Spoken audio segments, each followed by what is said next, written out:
Hello, welcome back to my channel, Mel Stampin' Gallery. I'm Melanie, your close to my heart maker. Today I am going to create a layout, a double page layout that uses the Stamp and Thin Cuts set called Dancing Ballerina. And this set can be found in our core catalog that you see here, and that can be found on page 34 of the core catalog. And as you see in the catalog, they have this layout sample here, and I kind of was inspired by this layout. I like the simplicity of the dancers and the little stamp border across the bottom. So I wanted to challenge myself to use this layout without using any pattern paper and to see what I could do with this layout. I'm going to be documenting these photos of my tiny dancer ballerina at her recent ballet recital. And then I also have the Stampin' Thin Cuts that I'm going to use as embellishments that I stamped and watercolored with re-inkers, and I will show you how I did that a little bit later. And then I have a title that I made here. When I saw these pictures, I kept thinking of that Elton John song, Tiny Dancer. So I went Tiny Dancer Ballerina, and I do have a video if you look through my videos, and I will have that linked so that you can find out what my process is that I go through when I create titles like this.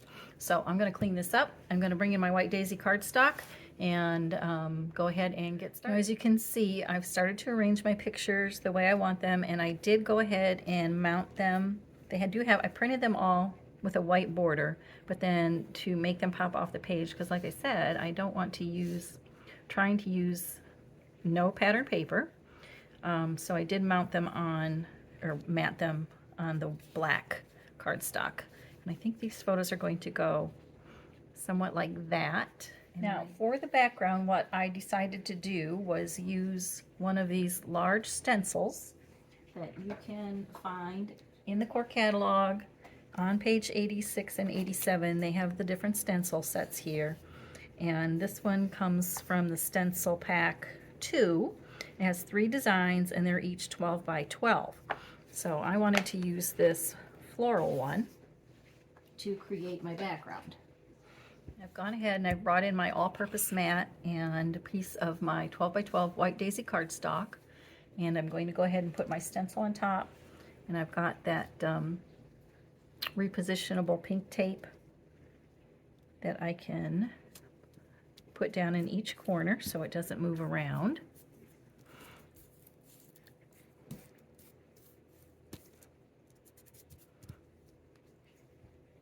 And I'm going to go ahead for the background. I wanted just a real soft pink look, so I've got spun sugar of the Distress Oxide ink, and I've got my blending brush, and I'm just going to ink that up and start from the center and work my way out all the way around. And like I said, I go in a circular motion all the way around my page.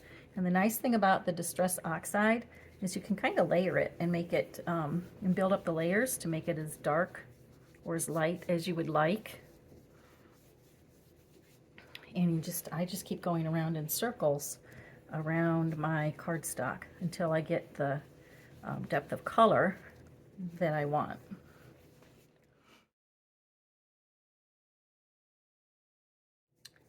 When I take the stencil off, you can see I've got some beautiful soft color all around there. Then I thought it would be fun to kind of make some splatters. So I just took a little bit of re-inker and put it in my dish. I'm just going to pick that up with some water to get some just very gentle color, and then just splatter it on my layout here before I put the pictures on. I'm going to go ahead, I've got the pictures laid out again with my title over here, and according to the inspiration piece, it had a couple of strips down here at the bottom of the coordinating cardstock. So I brought in this kind of purpley color, and forgive me, I can't remember the name of the close to my heart color, but the reason I'm bringing that in is because over here in the title I've used the same color for the word tiny, and also that kind of brings in this purple looking color from the background of those photos. So I've got a little strip cut to 1/2 inch by about 11.5. And I think I'm going to put that right about there, just above. Leave some of that white down there below, but then I also wanted to bring some of that glitter from the title. So I've got the same size piece, and I think I'm going to layer it there just for a little bit of that purple to peek out down below. Now I wanted to put something along here, and the stamp set had the little stars, but then it had this Eat, Sleep, Ballet, Repeat. And I thought it was all one stamp, but when I looked at it, it's 4 separate stamps. So what I decided to do was put it together as one long sentence and stamp along the bottom.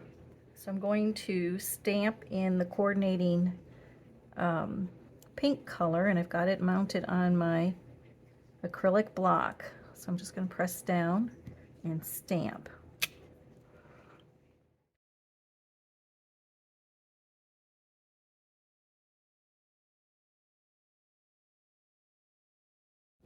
So the only thing left to show you, I think, is how I actually stamped and watercolored these ballet images. So let me just move this aside for a second and bring in my Misty. You don't have to have a Misty, of course. You can use just an acrylic block, but you very carefully want to peel, especially these images, because they are delicate and they have some little cutout pieces in them. So you peel them off the carrier sheet, place them in your Misty on your white cardstock, close the lid to pick them up, open the lid, and then take, in this case I'm using the Intense Black ink because I am going to be watercoloring, and ink that up. Now the thing that I do like about the Misty is if I don't get a good clean impression, I can stamp again without having to move, without worrying about getting it not centered correctly. So lift that up, stamp your images, and then you can take your re-inkers, is what I used in this case, and the paintbrush to watercolor your images, and I'll show you that.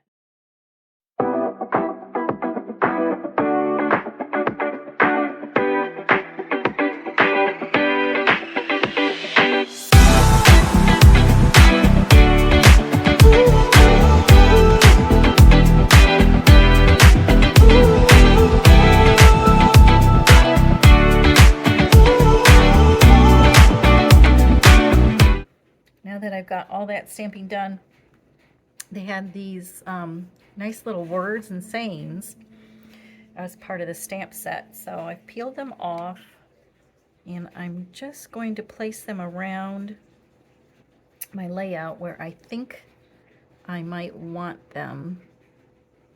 And this one up here, and this one up here, before I actually stamp. That way I can see if they'll fit there okay.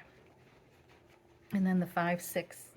Okay, I've got this one inked up in black. I'm going to put it down there, and I'm stamping. I've got my Versamat turned over on the spongy side. So I've got the black. I'm going to press down and lift up. And I like how that's framing that all in there. So let's go ahead and do the rest. Yeah, so I think I have completed these 2 pages. I like the simplicity of it, and I kind of made my own pattern paper without having to use any other pattern paper. So there you go. The title, like I said, I will link below where the video that I have that shows you how I create titles like this. But yeah, last couple of pages I've done, I've used these stencils and I really like them.